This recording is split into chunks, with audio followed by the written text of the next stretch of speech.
আজকে বিশাল একটা ভূমিকম্প অনুভূত হলো। কোরআনের আলোকে জানতে চাই যে কি ধরনের অপরাধে লিপ্ত হলে এই ধরনের আযাব দেন আল্লাহ রাব্বুল আলামিন। প্রথম কথা হলো যে ভূমিকম্প বা কোনো ডিজাস্টার হলে, কোনো দুর্যোগ, প্রাকৃতিক কোনো দুর্যোগ হলেই যে সেটা আল্লাহর আযাব হিসাবেই সবসময় আমাকে ট্রিট করতে হবে, ধরতে হবে, এটা জরুরি বা আবশ্যক না।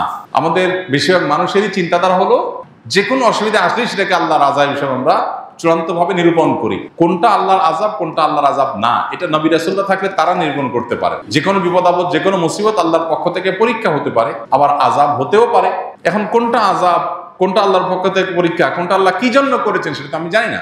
আমি কিভাবে নিরূপণ করব? একজন মানুষের জীবনে বিপদ এসেছে, কোন একটা বিপদ এসেছে, হতে পারে তার এই বিপদটা তার মর্যাদা বৃদ্ধি করবার কারণ, হতে পারে তার এই বিপদটা পরীক্ষা স্বরূপ, হতে পারে তার এই বিপদটা তার কোনো পাপের ফসল। কিন্তু আমি বলে দিতে পারি না চূড়ান্ত ভাবে যে এটা পাপের ফসল। অবশ্যই এই জিনিসটা আমাদের মাথায় রাখতে হবে। অনেক সময় দেখা যায় সমাজে একজন মানুষ বিপদে পড়ছে, তখন আমরা ধরে নিই যে নিশ্চয়ই কোনো খারাপ কাজ করছে, নাহলে বিপদ হলো কেন। অথচ খারাপ কাজ করলেই শুধু কি হয় না, বিপদ হয় না।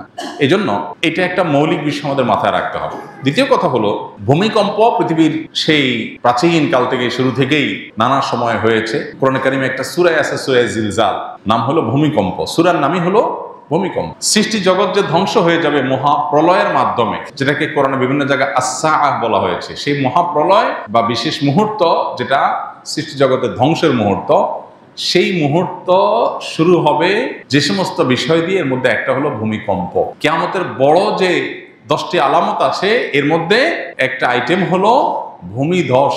একটা পূর্বে একটা পশ্চিমে মহা বড় ধরনের ভূমিধস হবে। আবু হুরায়রা রাদিয়াল্লাহু আনহু একটা রিওয়ায়াত আছে, যে রিওয়ায়াত থেকে বোঝা যায় কিয়ামতের আগে এমন ভূমিকম্প হবে যে পৃথিবীতে মানুষের থাকার মাথাগত আবার কোনো জায়গা, কোনো ঘর খুঁজে পাবে না, সব পড়ে শেষ হবে, অর্থাৎ সিস্টেম ভেঙে পড়বে। তো ভূমিকম্পের বিভিন্ন রূপ আছে, তবে কিয়ামতের কাছাকাছি সময়ে হাদিসে আসছে ওয়াতাকফিরুজ জিলজাল, ভূমিকম্পের পরিমাণ কিয়ামতের কাছাকাছি আসলে পরিমাণে বাড়বে, মাত্রা বাড়বে।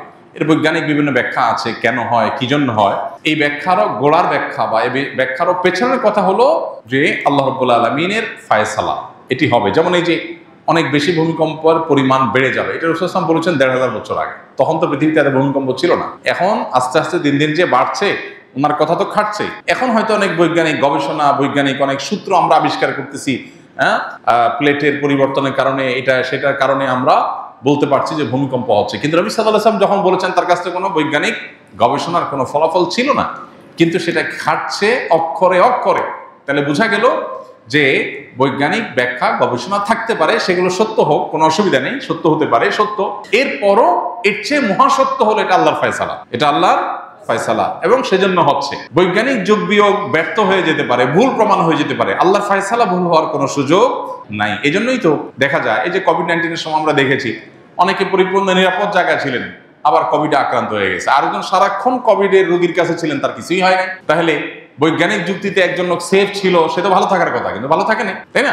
এই জন্য আল্লাহ রাব্বুল আলামিন কি চাচ্ছেন সেটাই বড় জিনিস। আমরা বিভিন্ন কারণ আবিষ্কার করতে পারি, ডেফিনেটলি সে কারণ আবিষ্কার করব, সতর্ক থাকবো, বোঝার চেষ্টা করব, এগুলো কোনো সাথে কোন হাদিসের কন্ট্রাডিক্টরি নেই। কিন্তু বিশ্বাসের জায়গা হবে সেটাই যেটা আল্লাহ তাআলা ফয়সালা করে রেখেছেন। এই জন্য ভূমিকম্পের এই সমস্ত পরিস্থিতিগুলো আল্লাহ তাআলার আয়াত, আল্লাহর নিদর্শন সমূহ বলতে পারি। আল্লাহ তাআলা কোরআনে কারিমে বলেছেন যে আল্লাহ তাআলা যে নিদর্শন নাজিল করেন, সেই নিদর্শনটা মানুষকে সতর্ক করবার জন্য নাজিল করেন। অতএব আমাদেরকে সতর্ক হতে হবে, এবং এই সমস্ত ভূমিকম্প আমাদেরকে সতর্ক করে যে আমরা যে কোনো মুহূর্তে দুনিয়া থেকে চলে যেতে পারি। বিধায় আমাকে প্রস্তুত থাকতে হবে সবসময়, তওবা, ইস্তেগফার, আল্লাহর দিকে রুজু হওয়ার জন্য কোনো অপেক্ষা নয়।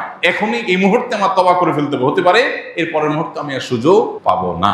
দুনিয়াটা যে খুবই ক্ষণস্থায়ী, এটাকে আমরা যতটা পার্মানেন্ট মনে করি, যেভাবে এটার জন্য আমাদের প্রিপারেশন থাকে, তাতে মনে হচ্ছে অনন্তকাল থাকবো, সেটা যে ভুল। এটা আল্লাহ তাআলা এই সমস্ত ঘটনার মধ্য দিয়ে আমাদেরকে বারবার করে বার্তা দেন, স্মরণ করান। নবী রাসূলরা এসে যে কাজটি করাতেন, স্মরণ করাতেন সেটি। অতএব আল্লাহ তাআলা আমাদেরকে এগুলো থেকে শিক্ষা গ্রহণ করবার তৌফিক দান করুন। গুনাহ করলে অন্তরে দাগ পড়ে, কথাটি কতটুকু সত্য? যদি সত্যি পড়ে থাকে তাহলে কেন পড়ে, এবং এই দাগ কাটানোর উপায় কি?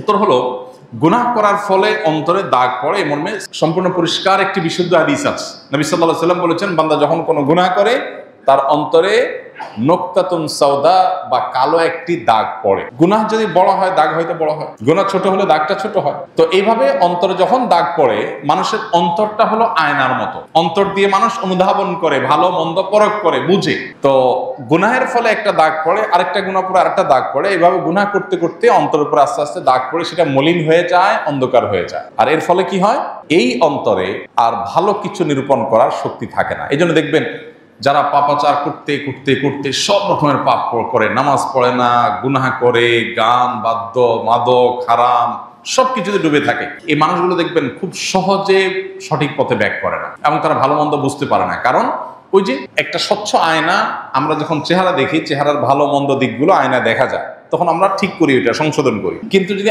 আয়নাটাই সব দাগে ভরা থাকে, তাহলে ওই আয়নাতে আমার সমস্যা ধরা পড়বে না। ঠিক একইভাবে গুনাহ করতে করতে মানুষের অন্তর যখন কালো হয়ে যায়, তখন সে অন্তর দিয়ে ভালো আর মন্দ পথ সে বের করতে পারে না। ওইটা ওই ময়লা আয়নার মতো, ভালো মন্দ বোঝা যায় না, ওইটা দিয়া তার অন্তর দিয়ে ভালো মন্দ বোঝা যায় না, এবং তার অন্তরে মোহর পড়ে যাওয়ার মতো অবস্থা তৈরি হয়। এখন প্রশ্ন হলো, এই অন্তরের কালো দাগ দূর করবার উপায় কি? উত্তর হলো, এই অন্তরের কালো দাগ দূর করবার উপায় হলো তওবা। এর উপায় কি? তওবা। বান্দা যখন কোনো গুনাহ করে, দাগ পড়ে, এই দাগ মোছার উপায়টা কি, ডিলেট করার উপায়টা কি? এটা ডিলেট করার জন্য রিমুভার হলো তওবা। বান্দা যখন খাঁটি অন্তরে লজ্জিত অনুতপ্ত হয়ে নিজেকে ভৎসনা করে, আর এই গুনাহ এই পাপ সে আর করবে না এই মর্মে সংকল্প করে, তখন তার অন্তরের দাগটা আল্লাহ মুছে দেন। আত্তাইবু মিনাজ যামবি কামাল্লা যামবালা। গুনাহ করার পর যখন তওবা করে মানুষ ফিরে আসে, তখন যে গুনাহ হওয়ার কারণে যে সমস্যা হয়েছে সেটা একদম মুছে সাফ হয়ে যায়, কেমন যেন সে গুনাহই করেনি। এই জন্য তওবাটা আমাদেরকে নিয়মিত করতে হবে, এবং তওবা অব্যাহত রাখলে ইনশাআল্লাহ অন্তরটা পরিষ্কার হবে। আল্লাহ তাআলা কিয়ামতের ময়দানে জিজ্ঞাসা করবেন, অন্তরটাকে আমরা পরিচ্ছন্ন আনতে পারলাম কিনা। ইয়াউমা লা ইয়ানফাউ মালুন ওয়ালা বানুন ইল্লা মান আতাল্লাহা বিকলবিন সালিম। আল্লাহর কাছে যে একটা ফ্রেশ অন্তর নিয়ে যেতে পারবে, সে কিয়ামতের দিন মুক্তি পাবে, আর না হলে মুক্তি পাবে না। এই জন্য অন্তরকে ফ্রেশ করার জন্য গুনাহ হলে সাথে সাথে তওবার রিমুভার দিয়ে মুছে ফেলতে হবে। অনবরত তওবা করে নতুন সংকল্প করে পরিবর্তিত হতে হবে। এই যে ভূমিকম্প গেল, একটা অ্যালার্মিং একটা বিষয়, একটা বার্তা। আমি এখনই শেষ হয়ে যেতে পারতাম, বাট আল্লাহ আমাকে সুযোগ দিয়েছেন, তাহলে আমি তওবা করি যে আল্লাহ আমি আর আপনার অবাধ্য হব না, নাফরমানি যাব না, হারামে যাব না। এই যে নতুন সংকল্প করলাম, সেটাকে টিকে রাখার জন্য সংগ্রাম করলাম, এটাই তওবা। এর মধ্য দিয়ে অন্তরে আগে যে গুনাহ হয়েছে সেটা পরিষ্কার হয়ে যাবে ইনশাআল্লাহ।